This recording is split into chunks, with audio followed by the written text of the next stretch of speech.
Hey guys, Gray here, finally going to get a tinnitus update done. Been meaning to do one for a few months, but things have been busy, and partially, well, largely it's to do with, one of the last videos I posted, but there's been other stuff going on, so I hadn't got round to one for ages. But yeah, it's been about 3 months I've wanted to do an update. I think that's about the right time frame anyway. All blurs into one, and at the moment my sleep pattern's out of whack, so it's really blurring into one great big fucking whatever. But yeah, on that note, I've woken up, it's just gone 12 o'clock, so I'm officially 27 now. Yay! Happy birthday, right? But yeah, so anyway, I wanted to get on and say, for the past however many months, my tinnitus has just been very slowly and very gradually improving. It's been ever so slight, let me think.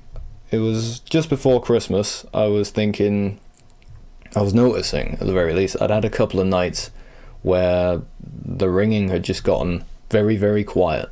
And I don't trust my judgment on it because it's been that long, but I'm certain it occurred to me, it's the way it felt, that it was quieter than my pre-spike level, what was normal tinnitus to me for 6 years. So that's a hell of a thing, because mainly I hear two noises. I hear one general background electrical hiss, hum type thing, which is, almost unnoticeable by itself, and then I hear a more piercing, more varied ringing. If I'm getting a tinnitus spike, it's the second sound that will be louder or, more varied, whatever.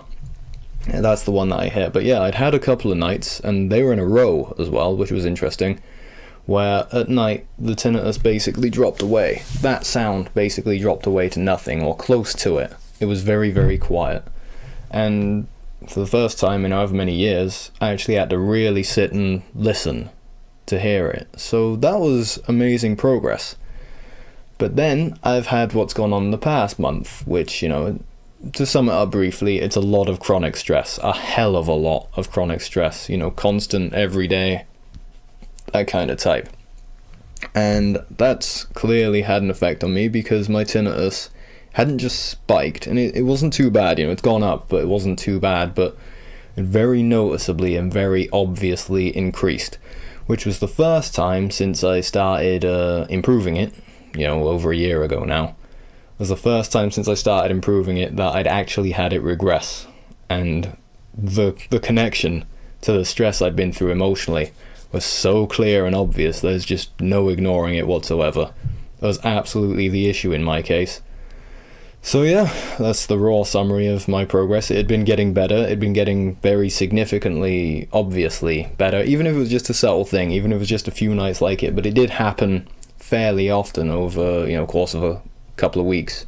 So that was interesting. And then to have it spike like this recently, it's not bugging me, don't get me wrong. It's not bothering me, but it's obviously louder.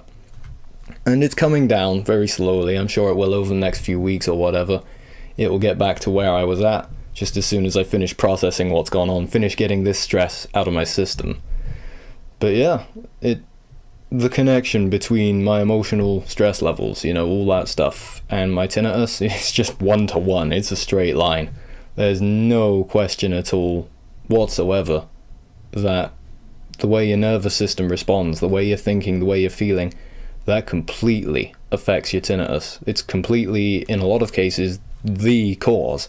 And there's many factors with tinnitus. It's about the overall accumulation of a lot of different things, physical, emotional, mental, but yeah, the emotional one is a massive, massive factor. Never overlook that. I would go as far as saying that you're not likely to get real results with your ringing on a real long-term basis unless you start dealing with that emotional stuff. Anything that's causing you to stay in a more stressed out state during the day, especially if you're not noticing it, that's the thing. Stress is considered normal these days, and has been for a long time. Just general elevated background, low levels of stress, Just, it's very typical to always be in that thinky, worried, slightly anxious or pensive state. And that's not healthy. I don't care what the general thoughts on it, what we as a culture think about that. That's where health problems come from, or, the type we're talking about, And just, yeah, it's so clear cut to me. It really is. And to feel it recently with the way my tinnitus had gone up, the way it had been going down, and then whatever, just, yeah, it's so clear cut. I cannot repeat that enough times. I'll make videos on that particular point again and again. You need to deal with emotional stress. Whatever way you find of doing it, you need to genuinely start dealing with anything that's causing your body on a low, overlooked kind of level to be releasing stress hormones throughout your day. Because unless you deal with that, you're always going to be leaning in the direction of getting health problems. You need to address that stuff.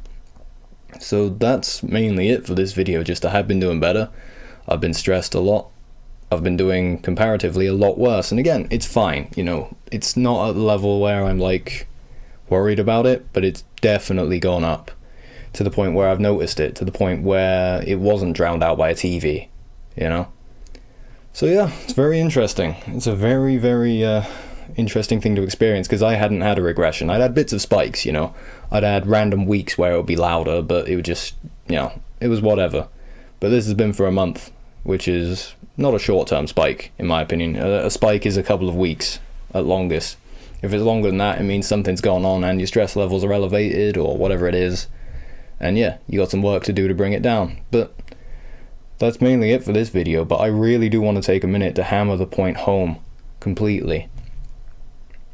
What you're feeling, your emotions, whatever. Going numb is a fairly typical response to it. I certainly done it over the past month. It's why things got out of hand enough with me to the point where I wasn't doing anything. I recognized everything that was going on intellectually, but emotionally I went so numb as a defense against this stress. I was just non-functional, and that's why when I say to people, oh yeah, you need to deal with stress, a lot of the time people go, what stress? I'm not stressed, But think about it, just sit and try to be objective. Compare yourself to more primitive man, hunter-gatherer tribes, that sort of thing, where leisure was something they had in abundance, What you had to worry about was staying warm and getting food, right? Those were your worries, and typically you'd take care of those, So assume that's your lifestyle and that those were a given.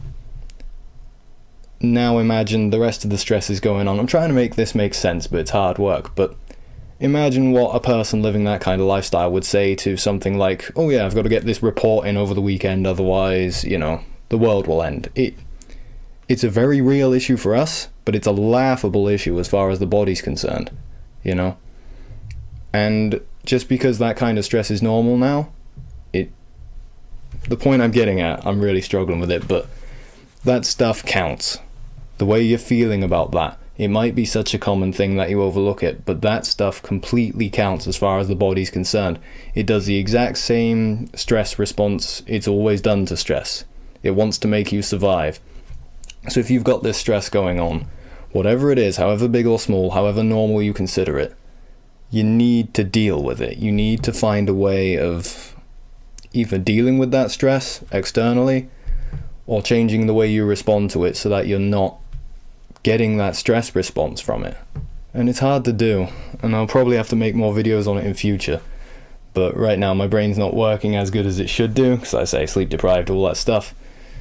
But that's the main point. We need to deal with emotional stress. We need to take it very seriously. In my life I've gone out of my way to deal with it, and I don't care how I come across to people when doing it either. After having that tinnitus spike like that, a year ago, whatever, with how bad it was, I take this stuff very seriously, and we all need to, For our health to improve, for our tinnitus to improve, we need to deal with this stuff. And yeah, I'm getting a bit lost in thought now. But that's the simple case, compare yourself to someone that doesn't live in a world where office jobs are a thing, where, I don't know, it's just, these modern stresses are bad for us. They just are. We need to find a way of dealing with them healthily, is the point I'm getting at. And there are ways to do it, but we all have to find our own way with it. The point is deal with them, because they absolutely add up and cause problems health-wise. It's where tinnitus comes from. There's physical factors for sure, definitely, no question, but again, the connection between my emotional stress levels, having someone take advantage of me and worrying about that stuff, that really affected my tinnitus in a direct way. I don't want to imagine how that would happen if I spent a year like that. I don't want to imagine what effect that would have had. because it's regressed enough, you know, obviously, for just a month of it. So yeah, do whatever you can to take care of your emotional stress, you know, do whatever you can to ensure that your emotional boundaries are respected, you know, that you feel safe, that you feel calm, that you don't feel under threat in your life. But yeah, it takes work, but it's well worth it. So I hope that helps, and I hope to catch you guys soon. Yeah, let me know if I can help. Cheers. Bye.